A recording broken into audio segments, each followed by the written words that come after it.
o presidente dessa CPMI, que é a CPMI do INSS, sim, que acho que é a maior vergonha que esse país está atravessando, e pouca gente está dando a devida importância, né? Cada hora surge um assunto. Por que isso, hein, Viana? Por que eles não dão tanta importância para ele? Tem muita gente envolvida nessa história? Olha, Emílio, primeiro, boa tarde, obrigado pela possibilidade de você de a gente conversar, chamar a atenção dos aposentados brasileiros sobre o que está acontecendo, porque são pessoas fragilizadas, gente que está na cama, pessoa que não tem condições de acessar um computador, gente que não entende muitas vezes o que está acontecendo e que a gente tem que alertar. Esse assunto, ele não tem sido tão discutido porque envolve pessoas muito poderosas. Eita. Gente que tem muito dinheiro, perfeito, advogados muito influentes em Brasília, inclusive nas cortes superiores, e que quanto mais a pessoa tem envolvimento e tem mais dinheiro, mais o habeas corpus dela é prêmio na CPMI. Isso. Os mais simples chegam lá, geralmente sem nenhum tipo de cobertura. Os que devem realmente, aqueles que agiram, que trabalharam, que foram operadores, ganham um habeas corpus premium. Não precisa falar nada, muitas vezes não precisa nem comparecer. Existem aqueles, e eu preciso fazer justiça, que não comparecem porque estão no centro de uma investigação. Às vezes estão fazendo uma delação premiada, são casos diferentes. Mas eu observo, há uma diferença enorme no Brasil de tratamento. Quanto mais a pessoa tem dinheiro e amigos, mais ela é beneficiada, Emílio. E essa questão, ela mexeu com a pessoa que não tem a menor condição de defesa. Porque quando nós fomos descobrir, isso está acontecendo desde 2013, efetivamente, as coisas começaram a crescer de uma maneira tal, ninguém tomou providência nenhuma. Começou lá no governo Temer a surgir grandes, isso vou falar porque eu como senador vou colocar com clareza. No governo Temer isso começou pequeno, no final do governo Bolsonaro os sindicatos cederam lugar a associações que não representavam aposentados, clubes de desconto, e nesse governo atual, durante 2 anos, a coisa atingiu bilhões de reais. Então hoje a gente tem quase 7 bilhões desviados, caramba, perto de 6 milhões de aposentados que foram roubados, e se a gente conseguir recuperar 1 bilhão, já está lindo. A gente já vai conseguir ter feito muita coisa. Você citou uma coisa importantíssima, desculpa, que você falou sobre a blindagem dos grandes, né? Peixes grandes, de advogados. Que passo que está o Nelson Williams também, que foi lá, foi ouvido, né? Ele é um dos que está sendo investigado. Como é que está a história? Olha, apareceu, tem que dar declarações. Se é de advogado importante, se é parlamentar, se é uma pessoa parente de político, não tem conversa, não importa. Ela tem que dar declarações à população brasileira. E é muito difícil uma pessoa explicar, por exemplo, num país como o nosso, porque uma coisa é nos Estados Unidos, onde o mercado, que está ali, o mercado deixa a pessoa milionária muitas vezes numa ação de bolsa. No Brasil não é assim. O Brasil, as coisas são construídas com muito sacrifício, o Estado pesa demais nas nossas costas. Aí a pessoa, de repente, ela começa de um patrimônio de 50 milhões, 100 milhões, 200 milhões, 1 bilhão, 3 bilhões, 3 bilhões e meio, avião, iate, que não é problema nenhum, a pessoa pode ter, desde que esse dinheiro tenha sido colocado. Aí quando você vai ver de onde estava vindo tudo isso. Por exemplo, um jovem de 28 anos que chegou lá, especialista em tecnologia de informação, criou um sistema que burlava o INSS com a cópia da identidade. O pessoal pegava a cópia do documento da pessoa, burlava a biometria, fazia um empréstimo, um desconto na conta do 28 anos de idade. Através da foto do RG. Através da foto do RG. Ali, esse pessoal descontou mais de R$1 bilhão em movimentação. Caramba. E eles foram usando, para que o aposentado, o pessoal que está nos assistindo entenda, como que eles faziam? As associações falsas, entidades de fachada, elas faziam acordos com o INSS. Para isso, tinha servidores do INSS corrompidos, pelo menos 3 deles já estão presos, inclusive, estão identificados. Essas associações eram amparadas por uma pessoa que ganhou o apelido de careca do INSS, que é o principal cérebro. Que está preso também. Está preso, está lá na Papuda. Esse careca, Emílio, ele criou uma série de empresas fantasmas. Meu Deus. Incluindo escritórios de advocacia, que recebiam o dinheiro. Era tanto dinheiro que eles não se deram nem o trabalho, de certa forma, de esconder parte desse dinheiro. Você vê que temos 14 Porsches apreendidas, 4 Ferraris, né? Ostentavam tudo. Vinho, adega. Adega de R$10 milhões. O aposentado chega no final do mês, tem R$1.500 para poder sobreviver, R$1.200. Pode comprar As uma pessoas Coca. Tinham lá vinho de 10 milhões na adega. Isso, e com o dinheiro dos aposentados. Então esse esquema, ele não era um esquema simples, foi um erro, ele era um esquema muito bem montado. Bem pensado, né? Bem pensado, de gente que sabia o que fazer, poxa. Inclusive, eu fiquei sabendo que eles tinham serviço, porque quando você liga, né, você tem algum problema. Certo. Você liga, tem um saque, né? Sim, tá. Você ligava pro saque, que era do esquema, e o cara atendia e falava, não, fique tranquilo que eu vou resolver. É uma empresa. O saque era golpe. O saque era golpe. É uma empresa. Então, exatamente. Era Liga pra reclamar pro golpista. Nunca vi. Agora, pra onde vai isso? Bem, porque agora é o seguinte, isso aí que vocês estão fazendo são os senadores, os deputados, né? É uma CPI, ele é misto, Sim. vai para a justiça e aí a hora que chegar lá, que aí os advogados grandes, aquele esquema que vocês sabem muito bem, que tem em Brasília, aquele jogo e tal.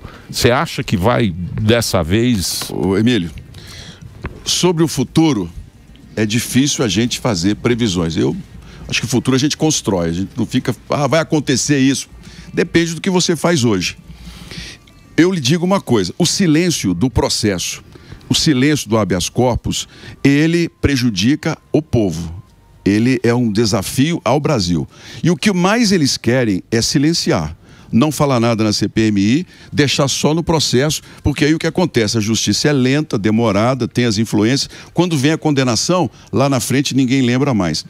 A CPMI hoje, eu posso dizer com muita clareza para você, o núcleo principal está todo na cadeia. Nós colocamos todo mundo na cadeia. Os servidores públicos que foram corrompidos, servidor, procurador de justiça, de carreira, pessoa que tem topo de carreira, com salário alto, movimentando 18 milhões na conta, envolveu a mulher dele, encomendou apartamento de 28 milhões numa torre lá em Camboriú. Lá onde até o Neymar tem um apartamento. Gustavo Lima. O sujeito procurador de justiça. Ele foi pago para defender e simplesmente ele se corrompeu. Então esse núcleo hoje já não funciona mais. Nós temos certeza de que ele está neutralizado. Nós estamos agora numa fase de identificar os últimos operadores, quem recebeu o dinheiro, aqueles que colaboraram para que sumissem os bilhões, mas a gente entrou numa fase muito ruim, muito delicada. Esses servidores não teriam condições de trabalhar e fazer o que fizeram se não tivesse apoio político. Lógico. Exatamente. Esse que é o ponto. Os cargos no INSS não deveria ser, mas são cargos de indicação política. Então muda um governo, mudam as indicações e os padrinhos. E isso é histórico no Brasil, essa coisa. Resultado, esses cargos valiam muito dinheiro. Porque os operadores sabiam os pontos-chave. Então, esses servidores públicos, eles se revezavam nos cargos principais que tinham acesso às liberações. Faziam os pareceres para as empresas, eram corrompidos para que isso pudesse ser rapidamente. Então, o que as empresas elas sabiam? Esse careca do INSS, por exemplo. Tanto tem uma foto do atual ministro, com 15 dias o ministro, está lá ele na mesa com o ministro e um grupo. Por quê? Influência. Era uma influência de transferência de cargos.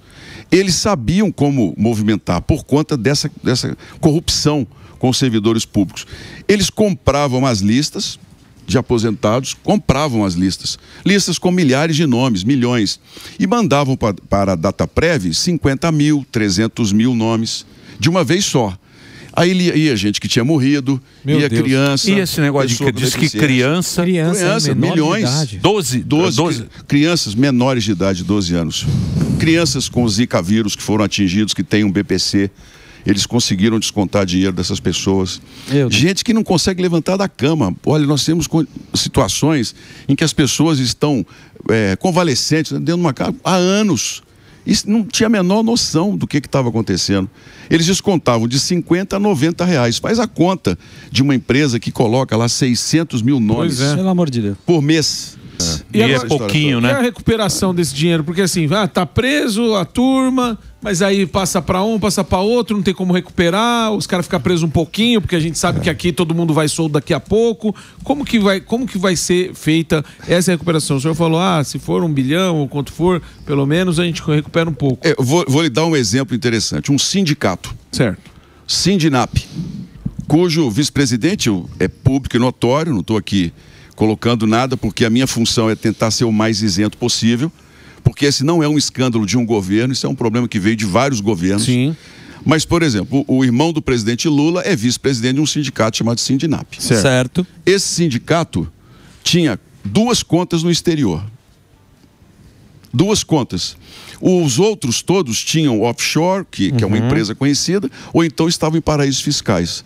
Nós já descobrimos várias contas nas Ilhas Virgens Britânicas e temos rastro de dinheiro que foi mandado para outros locais e de lá transferidos para fora. Como o Brasil tem muitos acordos internacionais hoje contra a lavagem de dinheiro, uma parte a gente vai ter condições de identificar onde foi parar. A outra parte... Só Deus sabe. Só Deus sabe onde está. Então, por exemplo, um sindicato como esse, a gente fala, um sindicato de prestação de serviço, tá, tudo bem, sacou quase 7 milhões de reais do caixa. Por que isso? Pra quê? Pois é. Me conte. Como é que um sindicato que desconta das pessoas 50, 60, 70 reais aqui de São Paulo, dinheiro, saca 7 milhões, com o que foi feito desse dinheiro? Não, simplesmente o presidente chegou lá com um habeas corpus prêmio, como eu gosto de dizer, não falou absolutamente nada, não deu explicações. Agora, as pessoas estão sabendo o que está acontecendo. Essa que é a grande vantagem de uma CPMI. Nós temos hoje uma audiência que chega a 800 mil pessoas nos assistindo. Mas na CPMI pode ter essa interferência? Como assim diz? Do STF? Infelizmente. Porque, mas isso aí não é... Porque, que eu saiba, CPMI é político. Sim. Vocês vão lá, fazem o levantamento e tal, aí que vai para o Supremo, para ver se realmente vai para frente ou não. Não é assim que sempre funcionou? Deveria ser assim. Mas sempre foi assim? Não. De uns tempos para cá, deixou de ser assim. Eu vou falar como senador agora. A Constituição de 88, vou ser rápido nisso, criou um sistema chamado de freios e contrapesos. O que é isso?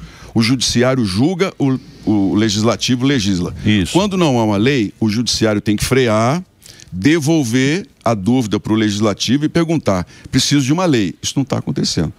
Hoje, eu chamo de ativismo judicial, hoje o Supremo Tribunal Federal legisla.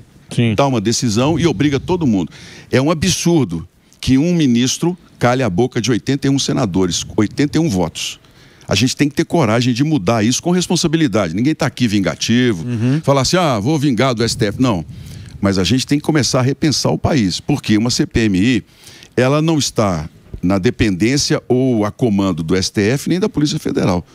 Nós somos uma comissão independente, mas constantemente nós temos recebido habeas corpus de pessoas que ou não vão ou simplesmente chegam lá com o direito de ficar caladas. Não deveria ser assim, porque testemunha tem que falar. Lógico. Não, testemunha ela tem que dizer, e a comissão é independente. Mas hoje está um desequilíbrio tão grande nessa questão dos poderes no Brasil que a gente precisa parar e começar a pensar o país. Que essa aí, é aquela comissão do Senado americana que os caras se cagam de medo. Sim, que o depoimento. Né? Não. Foi o Zuckerberg. A gente assiste nos filmes, seria a CPMI, seria isso, né, senador? Tem blindagem. Esse é o princípio, mas não tem sido assim no Brasil hoje. Hoje no Brasil, qualquer assunto, o Supremo Tribunal Federal dá uma decisão e para. O futuro do Brasil a gente está vivendo num momento difícil, né, senador? É algo que a gente tem que pensar, porque nesse próprio julgamento, né? O próprio julgamento a gente vê aí do Bolsonaro, porque é um negócio que a gente já sabe o que vai ser. O cara que está julgando ele é inimigo declarado. Exato. Dele. Não só um, né? Sim, a primeira turma é inimigo declarado. E se você der o seu voto contra, acontece o que aconteceu com o Fux. Né? É um negócio meio louco, né? Você vota com todo mundo. É um negócio meio louco e parece, é como esse caso aí que a gente está falando do INSS, a imprensa não fala. Por quê? Eu não sei. Eu também não sei por que essas a gente aceita esse julgamento assim como, sei lá, tem gente que é inimigo mesmo e comemora, né? E é algo que a gente tem que pensar para o futuro do Brasil, né, senador? É esquisito, viu? Eu concordo com você e vou colocar mais uma vez aqui. Nós precisamos pensar o Brasil com muita responsabilidade, com equilíbrio, sem revanchismos. Que há um desequilíbrio por parte do STF e o extrapolamento, inclusive uma expansão das leis de uma forma indevida, existe. E quem precisa corrigir isso é o parlamento. Somos nós que fomos votados, é quem temos que criar leis para poder corrigir. Essa questão do 8 de janeiro, por exemplo, não concordo com quem depredou, não concordo com quem incentivou, pessoa que quis pôr bomba tem que pagar por isso. Mas pessoas que foram para lá, numa manifestação legítima dela, que não entrou, não invadiu, levar 14 anos, há um erro aí, um erro grave. E quem tem que corrigir isso é o parlamento. Eu vou apresentar um projeto de lei, porque eu não entrei nessa história da anistia, porque isso virou um nicho muito do pessoal do Bolsonaro e do PL. Eu não sou do PL. O que eu fiz? Estou pensando, nós não precisamos de uma nova lei, uma anistia, uma outra lei. Nós não precisamos de dosimetria. É só a gente pegar a lei e corrigir ela. Eliminar os artigos que deram vazão a essa visão de vingança que virou o STF hoje.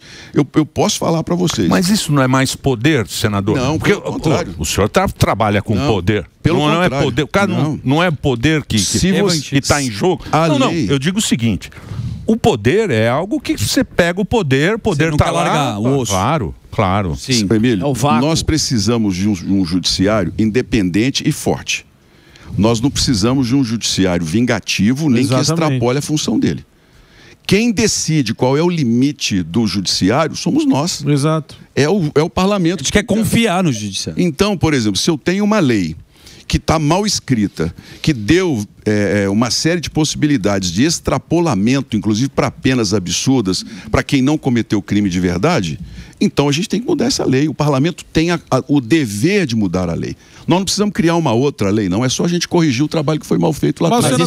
Mas vamos lá. Não, deixa eu só pensar uma coisa com o senador aqui, que o senador é... O senador é senador. Senador. Só tem 81. Exato. Tem poucos. Já vou colocar a coisa do senador aqui. Muita gente está pensando... Muita gente está pensando que isso vai mudar na próxima eleição. Mas se for poder, isso não muda mais. Isso vai ficar 50, 60, 70 anos aí. O senhor sabe disso? Sim. Emílio, eu sou realista e estrategista. Eu aprendi na minha vida a não entrar numa guerra para perder. A gente, se vai entrar numa guerra para perder, é melhor não entrar. Sim. Então, nós precisamos analisar o que está acontecendo no Brasil hoje. Ano que vem eleições. Vou dizer para vocês, eu sinto decepcionar muita gente, se é o caso. A maior mentira que vai ser dita é que nós vamos fazer impeachment de ministro supremo. Isso não vai acontecer. Eu vou explicar rapidamente para vocês vão entender. A Constituição de 88 deu ao Supremo um poder quase que ilimitado. Hoje, a decisão de um ministro tomada enquanto ministro só pode ser questionada na corte. A única maneira do parlamento decididamente conseguir fazer um impeachment de um ministro é se a gente investigar os escritórios paralelos de familiares e descobrir que ali existiram vantagens usando o cargo. Aí não tem conversa. Nós tentamos fazer isso com a chamada Operação Lava Toga, que não recebeu o apoio devido, não vou entrar no assunto aqui, mas não recebeu apoio. Agora, quando a gente olha para o Supremo, a gente diz assim, nós precisamos de uma corte política? Não. Nós precisamos de uma corte independente, técnica. Então a gente tem que começar a pensar o seguinte, decisões monocráticas, nós temos que acabar com isso. Decisão só pode ser tomada por turma. Porque um ministro vai lá, dá uma canetada, obriga um parlamento a colocar uma CPMI, por exemplo, que não existia. Isso acontece. Você está com um projeto legítimo sendo votado, aí vem o Supremo e manda parar a votação. Por interesse pessoal. Por interesse. Isso tem que acabar. A gente tem que ter a coragem de fazer esses ajustes. Volto a dizer, para ter um judiciário independente e que possa trabalhar a favor do país como um equilíbrio, como uma república, e não como está hoje. Você falou muito bem. Quem está julgando Bolsonaro, e aqui eu não estou dizendo se ele é inocente ou se ele é culpado. Sim, claro. Quem está julgando Bolsonaro é parte da nação. Isso, não deveria estar julgando. Exatamente. E todo mundo sabe o resultado disso. Então a gente... Cartas marcadas. Para que... Desculpa, Gordão, você tem a pergunta? Não, é porque eu acho muito válido o que o senhor está falando, só que assim, tem que mudar, tem que ser dessa forma. Inclusive, mexer na lei, como o senhor falou. Só que a gente sabe que no Senado tem muito senador com o rabo preso, que se o cara puxa uma pastinha e fala assim, você vai votar nisso aí? Aqui, ó que eu vou relembrar aqui. E os caras não vão votar.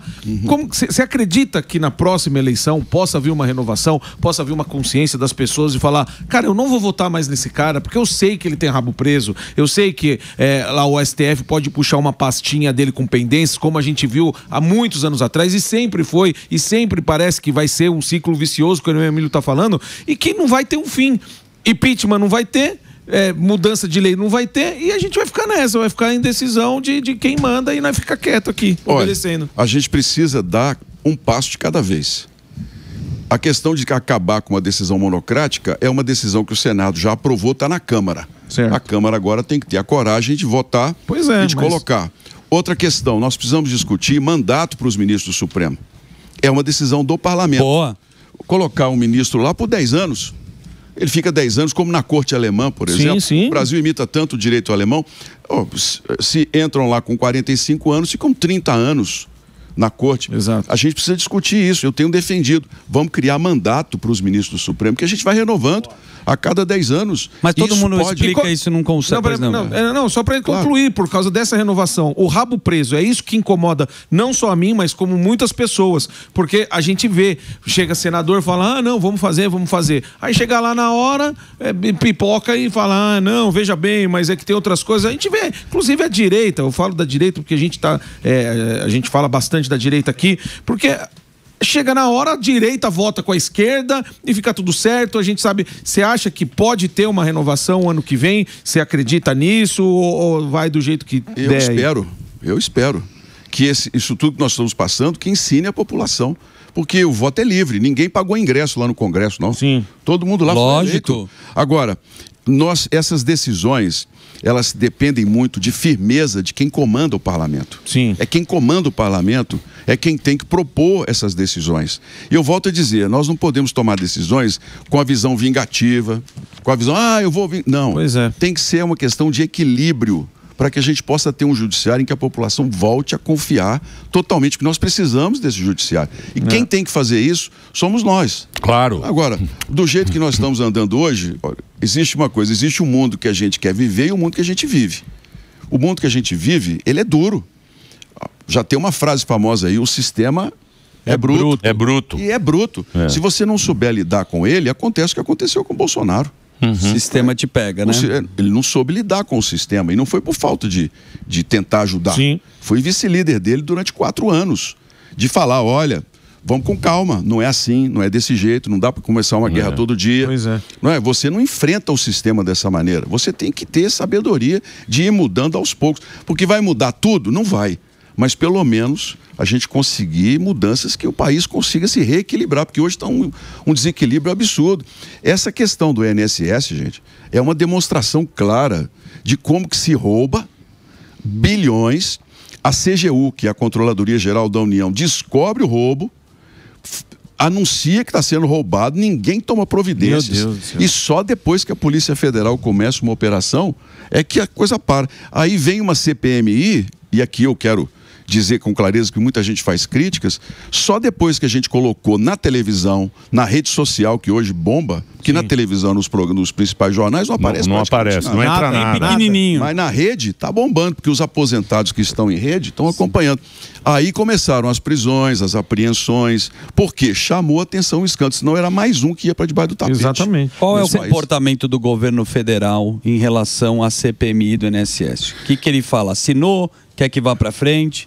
Quer ser investigado? Ele está apoiando a CPMI? Olha, eu vou ser muito franco com você, equilibrado. Naquilo que envolve operadores terceirizados, há um consenso geral. Mas quando a gente fala, por exemplo, em chamar para prestar declarações como testemunha o irmão do presidente Lula, o governo blinda. O Frei. O Frei Chico. Por que isso? Ele é culpado? Não sei. Mas politicamente... Por que ele não pode dar o depoimento? Pois é. Agora, já que o presidente do sindicato dele não falou nada, o vice-presidente e os diretores têm que dar declarações. É lógico, certo. Por que não vão? Ou não? Lógico, Afinal é óbvio. de contas, Mas eles foram blindados? Foram blindados. Aí, ó. Totalmente blindados. Não, E aí como você põe depende fé do voto da maioria. As outras questões, por exemplo, coloquei para votar quinta-feira a convocação do Jorge Messias, da AGU. Uma pressão terrível para não pôr, outros para colocar, e falou, olha, eu vou fazer o meu papel. Apareceu, não apareceu? Ele sabia, não sabia? Tomou providências? Não. Então ele tem que vir cá explicar por que ele não tomou providência. Vou colocar em votação. Tá uma confusão geral, mas eu vou fazer a minha parte. Eu não blindo. Vai ser votado no Senado agora, inclusive. O Bessias? Exato, o Bessias. Eu não estou falando, volto a dizer, que ele prevaricou, né? Tem uma mas tem que saber, mas ele tem declarações a dar como advogado. Lógico. Por que não tomou providência? Sim. E isso tudo. Aí pode chegar lá e falar assim, não, eu tomei, são sigilosas, não pode divulgar, acabou o problema. É isso. Mas eu espero que não se blinde, né, que a gente possa ouvir ao interesse do país. Então essas coisas é que não podem deixar a gente desanimar, porque são muitos obstáculos. Mas essa CPMI, ela já marcou história. São 9 pessoas presas, outras 4 por falso testemunho, chegaram lá mentindo. O senhor deu voz de prisão, né? Se mentir lá, eu dou voz de prisão na hora.